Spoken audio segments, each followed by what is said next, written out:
There are just a few days remaining to the AviaDev conference happening in Cape Town, and John Howell has something to tell us. We shall see that later in the news.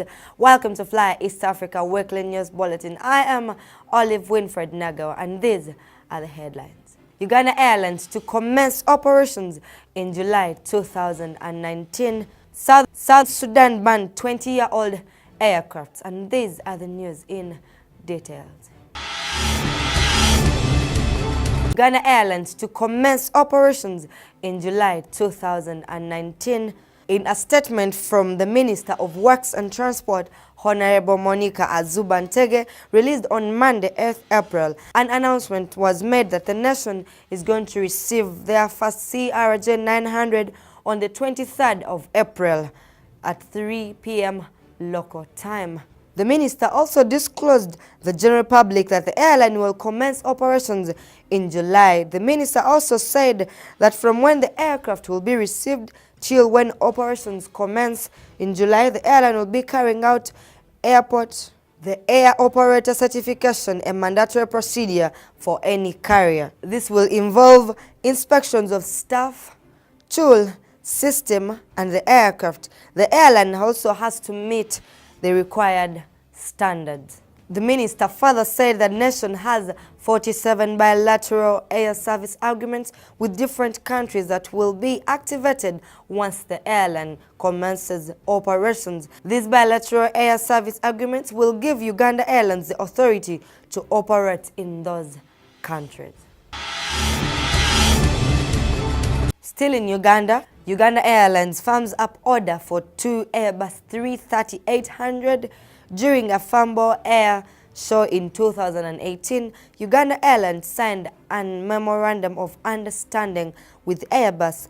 As a follow-up, a $20 million deposit was made by the Ugandan government last week to confirm this order. The nation is expected to receive 2 aircrafts in 2020 when the airline will be planning to launch their international flights. The Airbus 330-800 Neo will be powered by 2 Rolls-Royce latest Trent 7000 engines. The aircraft will feature the most modern cabin, offering customers the best comfort with a state-of-art in-flight entertainment and Wi-Fi during their flights. The new modern aircraft shall offer 25% fuel reduction per seat compared to the previous A330 aircrafts. Uganda Airlines are the second customer to order for this aircraft, others being Kuwait Airlines, who made an order for 8 aircrafts in 2018 and will be the launch customer for this aircraft. Sudan Aerospace closed after coup, a military coup that forced Omar al-Bashir to resign from his position as president after months of protest. This has forced airlines to cancel the flights across Sudan Aerospace due to safety reasons. Flights within and out of Sudan all have been affected, and passengers have been advised to cross-check with airlines for changes in their schedule. Air Botswana and Embraer signed pool program agreement during the MRO Americans Summit held in Atlanta, USA. A long agreement was signed between Air Botswana that recently took a delivery of an Embraer E170. The airline will have access to spare parts, effective solutions, and unlimited access to large inventory of components for the E170 from Embraer Distribution Center. Parliament approves 58.9 million euros third phase funding for Kumasi International Airport. The funding is to facilitate the third phase of development of Kumasi International Airport. The funds will be got from Deutsche Bank AG branch of London. The third engineering and procurement phase will include terminal expansion, construction of new fire station, control tower, and 2 bridges. The third phase is estimated to take a period of 30 months. This will be a continuation of phase 2 that is currently undergoing, that was launched by President Dankwa Akufo-Addo in June 2018.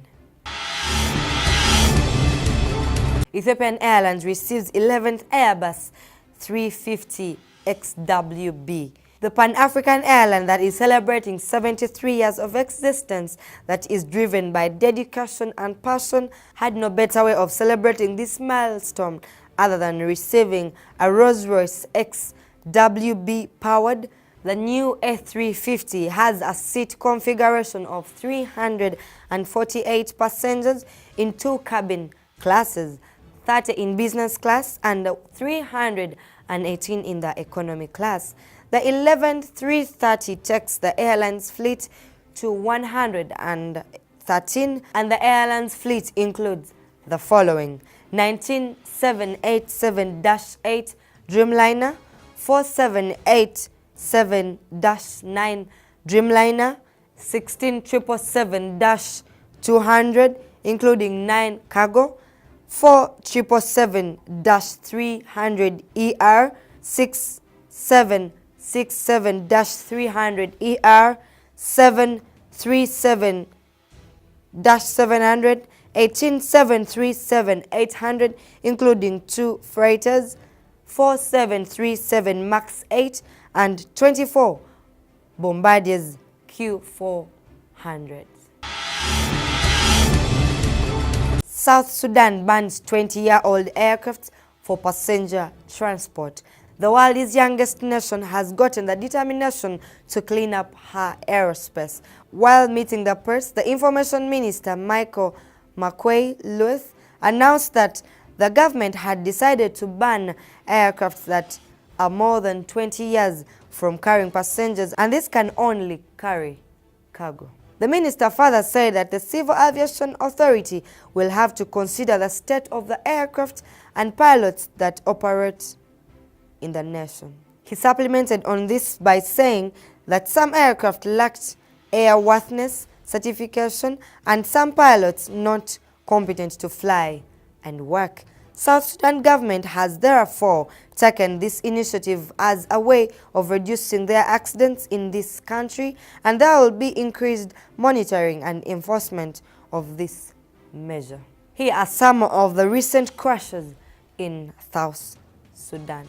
In September 2018, LET-410 plane crashed on Lake Eroy, killing 20 people. And on 4th November 2015, an Antonov AN crashed near the White Nile shortly after takeoff, killing at least 37 people. The President of the Republic of Angola, João Lourenço, annulled a decree that was signed on the 14th of January 2019 that authorized the Minister of Transport to enforce the restructuring and set up financing operations for acquisition of new aircrafts from Boeing and Bombardier. The cancellation of the decree was made on grounds of the need for an in-depth study for the restructuring and modernization of the airline's fleet. Despite the airline's financial difficulties, the President further directed the Finance and Transport Ministers and TAAG's Board of Directors to start negotiations with lenders and aircraft providers. Thank you for watching Fly East Africa Weekly News Bulletin, and don't forget to follow us on our social media platforms. And as a reminder, there are just a few days to the AviaDev Summit, and the Managing Director of AviaDev, John Howell, has something for you. Hi, this is John Howell, Founder and Managing Director of Aviadev Africa. Thanks to Fly East Africa for their support with the event. We're very excited that our 4th event is going to take place in Cape Town, 24th to the 26th of April.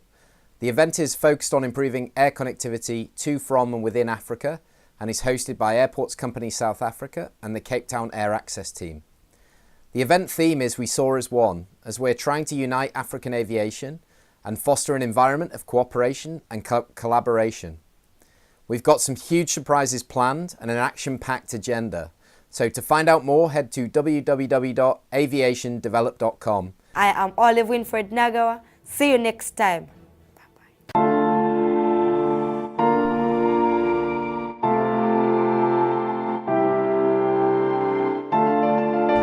Aviadev Africa is the premier forum dedicated to developing connectivity to, from and within the African continent. Join us this April and help us advance Africa's connectivity.